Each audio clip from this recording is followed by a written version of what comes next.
یہاں تک کہ اس کے بارے میں یہ کہا گیا تواتر سے ثابت ہے کہ سحر کیا گیا اور اس کے اثرات کچھ ہوئے۔ تفاصیل میں پھر جو دوسرے درجے کی احادیث ہیں سند کے اعتبار سے، اس میں بڑی تفصیلات بھی آئی ہیں۔ وہ جو صحیحین کی روایات ہیں ان میں وہ تفاصیل موجود نہیں ہیں، لیکن یہ کہ اصولی طور پر یہ بات ثابت ہے کہ حضور پر جادو ہوا اور جادو کا کچھ اثر بھی آپ پر ظاہر ہوا، اور اس کے ازالے کے لیے یہ صورتیں نازل کی گئیں۔ اس پہلو سے بھی یہ ثابت ہو جاتا ہے، اس لیے کہ جادو کا جو قصہ ہے نبی اکرم صلی اللہ علیہ وسلم پر، وہ میں آپ کے سامنے اس وقت اجمالاً بیان کر دیتا ہوں۔ یہ ہماری تفسیروں میں بڑی تفصیل کے ساتھ موجود ہے، بلکہ مولانا مودودی نے تو تمام روایات کو جمع کر کے اس کا ایک پورا مربوط جو ہے تسلسل کے ساتھ پورا ایک واقعہ مرتب کر کے اپنی کتاب میں تفہیم میں درج کر دیا ہے۔ یہ واقعہ ہے صلح حدیبیہ کے بعد کا۔ صلح حدیبیہ کے بعد جیسا کہ آپ کو معلوم ہے کہ نبی اکرم صلی اللہ علیہ وسلم چونکہ مشرکین عرب کی طرف سے فارغ ہو گئے اور یکسو ہو کر اب آپ نے یہود خیبر میں جو آباد تھے اور جو لوگ یہاں سے گئے تھے مدینے سے وہ بھی وہیں جا کر آباد ہو گئے تھے، اور وہ اسلام کی مخالفت کا ایک بہت بڑا مرکز بن گیا۔ تو صلح حدیبیہ کے بعد آپ نے ادھر کا رخ کیا، یہ تو تاریخاً ثابت ہے، اور اس کے بعد خیبر فتح ہوا۔ لیکن معلوم ہوتا ہے کہ یہود کو، خیبر کے یہود کو پہلے سے اندازہ ہو گیا تھا کہ اب یہ رخ ہماری طرف ہوگا، اب یکسو ہو گئے محمد صلی اللہ علیہ وسلم، تو اپنی پوری طاقت کے ساتھ وہ ہمارے اوپر حملہ آور ہو سکتے ہیں۔ تو انہوں نے گویا کہ پیش بندی کے طور پر یہ کوشش کی کہ ان کا ایک وفد آیا مدینے میں، اور یہ لبید ابن عاصم ایک شخص تھا بنی زریق کا، جو انصار ہی کا ایک قبیلہ ہے بنی زریق، ان میں ایک شخص لبید ابن عاصم منافق تھا، یا یہ کہ کم سے کم یہودیوں کا حلیف تھا۔ انہوں نے آ کر یہود کے وفد نے ان سے کہا کہ ہم نے تو اپنا سا زور لگا لیا محمد کی مخالفت اور ان کا راستہ روکنے کے لیے صلی اللہ علیہ وسلم، ہم ناکام ہو چکے، اب تم کوئی آخری کوشش کرو، تم بہت بڑے جادوگر ہو، بہت ہی ماہر ساحر ہو، تو تم کوئی کوشش کرو اور سحر کرو محمد پر صلی اللہ علیہ وسلم۔ اور 3 اشرفیاں پیش کی۔ اشرفی اس زمانے میں ایک بڑی شے کہ یہ ہدیہ بھی حاضر ہے، اب تم کوئی زور لگاؤ۔ اس نے پھر خدمات حاصل کی ایک یہودی لڑکے کی جو حضور کے ہاں اس وقت بطور خادم کام کرتا تھا۔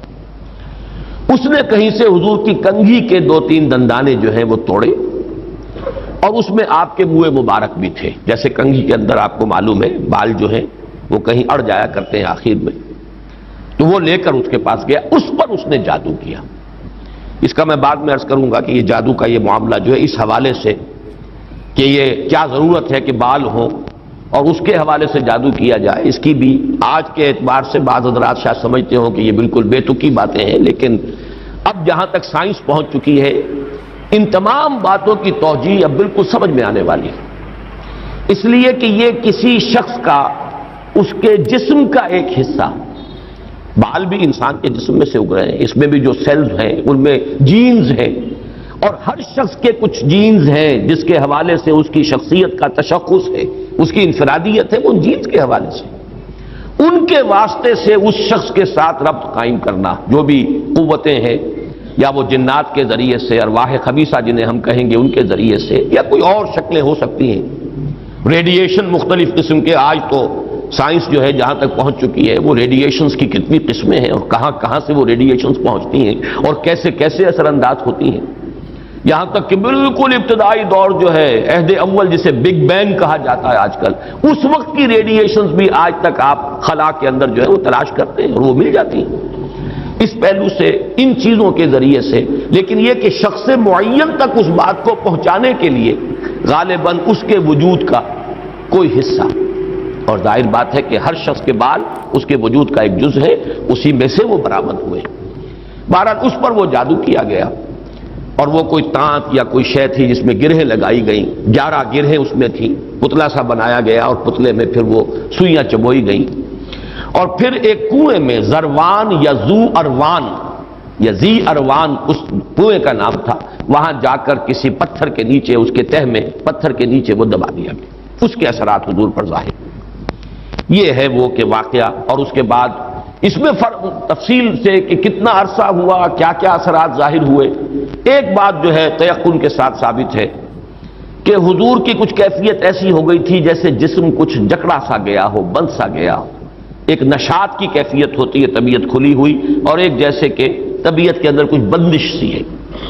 اور کچھ ایسی کیفیت کہ کوئی کام آپ نے نہیں کیا ہوتا تھا لیکن آپ نے سمجھ لیا کہ میں یہ کام کر چکا ہوں، اس طرح کا کچھ نسیان کی کیفیت بھی آپ پر کچھ عرصے کے لیے طاری رہی۔ اس حیثیت میں، اس حالت میں آپ نے کسی سے تذکرہ تو نہیں کیا اور نہ ہی اس کا کوئی چرچا ہوا، لیکن آپ جیسے کوئی اندر ہی اندر سے گھلتے سے جا رہے تھے اس جادو کے زیر اثر۔ اس کے بعد ایک رات ایسا ہوا، اب یہ حضور نے خواب میں دیکھا، یا جسے ما بین النوم والیقظہ کہا جائے گا، خواب اور بیداری کی درمیانی کیفیت، نیند اور بیداری کے درمیان کا معاملہ۔ اس میں آپ نے یہ دیکھا کہ دو انسان آئے، دو فرشتے انسانی شکل میں، ایک آپ کے سرانے بیٹھ گیا، ایک پائیں پہ بیٹھ گیا، اور ان کا مکالمہ ہوا۔ اس مکالمے کے ذریعے سے گویا کہ اللہ تعالیٰ نے حضور پر یہ ساری حقیقت بیان کر دی۔ انہیں کیا ہوا ہے، یہ بیمار ہیں، بیماری کیا ہے، ان پر جادو کیا گیا ہے، جادو کس نے کیا ہے، لبید عاصم نے کیا، کس شے میں کیا ہے، وہ ساری تفصیل، کہاں ہے وہ، وہاں دبا ہوا ہے۔ یہ حضور صلی اللہ علیہ وسلم کو جب یہ چیز بتا دی گئی تو اگلے دن پھر آپ نے صبح حضرت عائشہ سے بھی بتایا کہ یہ واقعہ اس طرح مجھے ہوا، اور میری جو تکلیف تھی اس کا مجھے اللہ تعالیٰ کی طرف سے علاج بتا دیا گیا۔ پھر آپ حضرت علی رضی اللہ تعالیٰ عنہ کو اور غالباً حضرت طلحہ کو، ان کو آپ نے بھیجا، کچھ اور لوگ بھی ساتھ ہو گئے، بنو زریق کے بھی کچھ لوگ ساتھ ہوئے، اور جا کر اس کنویں میں سے پھر وہ چھین نکال لی گئی، اور حضور صلی اللہ علیہ وسلم بھی وہیں پر پہنچ گئے۔ پھر یہی 11 آیات، 11 گرہیں تھی جو اس میں لگی ہوئی تھی، اور آپ نے ہر گرہ پر ایک ایک آیت پڑھ کر ایک گرہ کو کھولا ہے، اور آپ کی طبیعت ایسے ہو گئی جیسے کہ وہ جو بندش سی ہو گئی تھی، جیسے کچھ جکڑ بند ہو اور اس کے بعد ایک دم جو ہے کھل جائے، کیفیت جو ہے اس سے نجات مل جائے، نشاط کی طبیعت کیفیت پیدا ہو جائے، یہ ہو گیا۔ یہ واقعہ ہے کہ جو حضرت عائشہ رضی اللہ تعالی عنہا سے، حضرت زید ابن ارقم سے رضی اللہ تعالی عنہ، حضرت عبداللہ ابن عباس سے رضی اللہ تعالی عنہما، اجمال کے ساتھ، اختصار کے ساتھ تو صحیح بخاری، صحیح مسلم اور مسند احمد اور تمام کتابیں جو ہیں ان کے اندر یہ واقعہ موجود ہے۔ البتہ یہ کہ صحیحین میں جو روایت ہے وہ بہت اجمالی ہے، جبکہ یہ تفاصیل جو ہیں زیادہ، اور جنہیں زیادہ ان تفاصیل کی سے شوق ہو اور کوئی دلچسپی ہو تو وہ مولانا مودودی صاحب کی تفہیم میں دیکھ لیں، اس میں یہ کہ زیادہ تفاصیل ہے، لیکن یہ تفاصیل صحیحین کی روایت میں نہیں، اس میں اصولاً بات ثابت ہے کہ حضور پر سحر ہوا اور سحر کے یہ اثرات ہوئے، اور اس کے بعد اس طریقے سے وہ سحر جو ہے اس کے اثرات ظاہر کیے گئے۔ ایک تواتر کے ساتھ جو ہمیں روایت ملتی ہے کہ یہ حضور صلی اللہ علیہ وسلم پر جب سحر ہوا ہے اس وقت یہ صورتیں نازل ہوئی ہیں، اور حضرت جبرائیل علیہ السلام نے یہ تلقین فرمائی کہ ان آیات کے ذریعے سے آپ اس سحر کے اثر کو زائل کریں، چونکہ ان میں ایک آیت موجود بھی ہے وَمِن شَرِّ النَّفَّاثَاتِ فِي الْعُقَدِ، تو اس کے حوالے سے اس میں ایک ربط بھی قائم ہوتا ہے، وَمِن شَرِّ النَّفَّاثَاتِ فِي الْعُقَدِ، اور پھونک مارنے والیوں کی شر سے کہ جو گرہوں پر، عقدوں پر پھونک مارتی ہیں۔ یہ ہے وہ جادو اور ٹونے کا معاملہ، جادو، ٹونا، ٹوٹکا۔ اس میں نفاسات کیوں آیا؟ جادوگر تو مرد بھی ہوتے ہیں، عورتیں بھی ہوتی ہیں، اس کے بارے میں مختلف تعبیرات کی گئی ہیں، چونکہ ان کے نفوس کی یہ شرارت ہے لہذا نفس کی طرف نسبت دیتے ہوئے اسے مؤنث بنایا گیا، یا چونکہ ان کی جماعتیں ہیں، ان کے گروہ ہیں، لہذا ایک جماعت کے لیے لفظ مؤنث کہا جاتا ہے عربی زبان میں، تو شاید اس کے اعتبار سے نفاسات کہا گیا۔ ایک رائے یہ بھی ہے کہ عاصم ابن لبید کی بہنیں اور بیٹیاں خاص طور پر ماہر تھیں، اور جو جادو اس نے کیا حضور صلی اللہ علیہ وسلم پر اس میں وہ بھی شامل تھی، اس لیے شاید یہ نفاسات کا لفظ آیا ہے۔ بہرحال اس پر ہمارے تمام مفسرین کا اجماع ہے کہ اس سے مراد ہے جادو کے لیے، ٹونے کے لیے، ٹوٹکے کے لیے کچھ پھونک پھونک کر گرہوں پر پھونکے مارنا اور گرہ لگانا۔ عقد یہ جمع ہے عقدے کی، عقدہ کہتے ہیں گرہ، تو عقدہ جمع اس کی عقد، گرہوں پر پھونکے مارنے والیوں کے شر سے رب الفلق کی پناہ میں آتا ہوں۔ یہ معاملہ جو ہے میں چاہتا ہوں کہ ذرا ایک اس کی لغوی بحث سمجھ لیجئے، نفس کسے کہتے ہیں۔ اب یہاں بھی آپ دیکھیں گے نفس اور نفخ، نفخ قریب ہے، یہ نفس سا جب آئے گا تو وہ سین نہیں ہے، ویسے تو لفظ نفس بھی اس کے قریب ہے، نفس تنفس، سانس لینا، سانس میں بھی یہ ہوا جو ہے اندر جاتی ہے باہر آتی ہے، لیکن نفخ کے معنی پھونک مارنا۔ نفخ اس کو کہتے ہیں پھونک کو جس کے ساتھ کوئی تھوک وغیرہ شامل نہ ہو، نفس وہ ہے جو زور کے ساتھ پھونک ماری جائے تو کچھ نہ کچھ لعاب جو ہے اس کے ساتھ شامل ہو جاتا ہے. تفل کہتے ہیں باضابطہ پھونکنے کو. تو نفس جو ہے یہ نون فا اور سا، یہ نفس جو ہے نفخ اور تفل کے مابین کی شے ہے. جب زور کے ساتھ پھونک ماری جاتی ہے تو کچھ نہ کچھ لعاب جو ہے اس کے ساتھ شامل ہو جاتا ہے. یہ ہے نفس، پھونکے مارنا شدت کے ساتھ، زور کے ساتھ. اور اس میں بھی میں یہ سمجھتا ہوں کہ وہی کہ جو بھی انہوں نے جو کچھ پڑھا ہے ان کلمات کے اندر جو بھی خرابی ہے، اس کے ساتھ ساتھ وہ جنہوں نے ریاضتیں کی ہوئی ہیں، مشقیں کی ہوئی ہیں، ان کی اپنی انرجی کا جو ایک حصہ ہے وہ اس پھونک کے اندر شامل ہو کر وہ اس جادو کا ذریعہ اور سبب بنتا ہے. جادو برحق ہے، کلمات کی تاثیر ثابت ہے. ہر کلمہ خیر ہو، کلمہ شر ہو، اس کی کوئی تاثیر ہے، اس کے کوئی نتائج ہے اور اس کے نتائج نکلتے ہیں. جیسے کہ جسمانی کسی کو زخم لگایا جائے، جیسے حضور صلی اللہ علیہ وسلم کو بھی زخم لگا ہے غزوہ احد میں، خون کا فوارہ چھوٹا، زیادہ خون بہہ گیا تو غشی بھی طاری ہوئی، سب کچھ ہوا، دندان مبارک شہید ہوئے. جیسے جسم اطہر پر یہ اثرات جو ہیں خارجی حملوں اور خارجی جو زخم لگے ہیں ان کے ظاہر ہوئے، اسی طرح یہ مانوی قسم کا جو حملہ تھا اس کا بھی نبی اکرم صلی اللہ علیہ وسلم پر اثر ہوا ہے. یہ صحیحین کی روایات سے ثابت ہے اور میں یہ سمجھتا ہوں کہ اس سے انکار کرنا در حقیقت یہ اس دور کے بڑے فتنوں میں سے ایک فتنہ ہے. جو چیز اس طریقے سے ثابت ہو جائے اور اس میں کہ عقلی اعتبار سے خود قرآن سے ثابت ہے.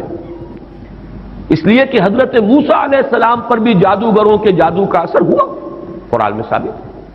جب مقابلہ ہوا ہے اور حضرت موسیٰ علیہ السلام کا معجزہ بھی یہی تھا نا کہ عصا ڈالتے تھے زمین میں، وہ اسلحہ بن جاتا تھا. حیۃ تسعیٰ،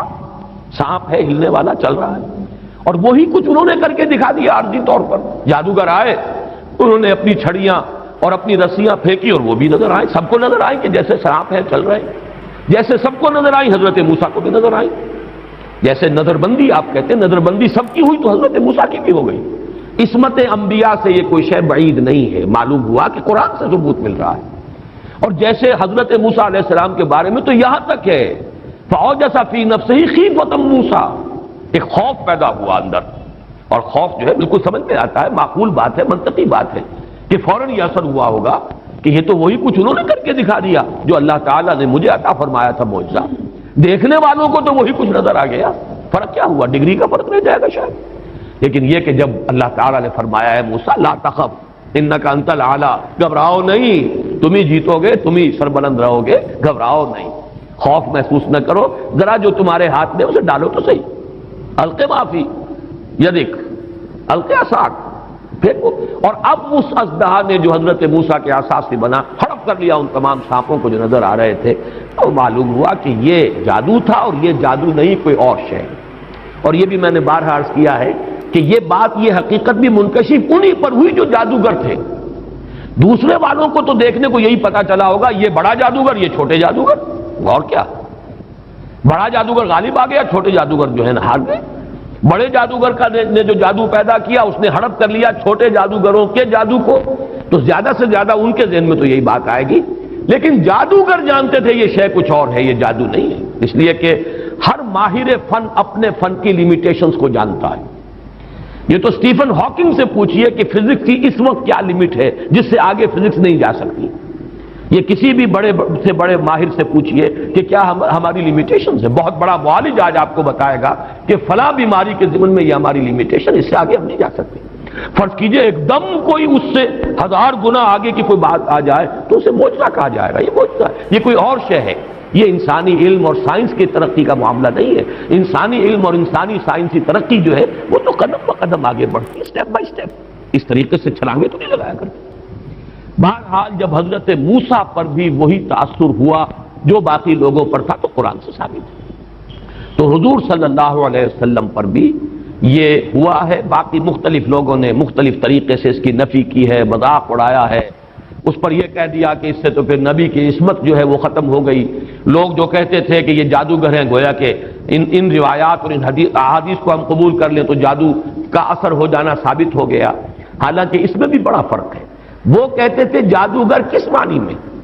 کہ یہ خود جادو کر رہا ہے، یہاں یہ کہ جادو کا اثر آپ پر ہوا ہے،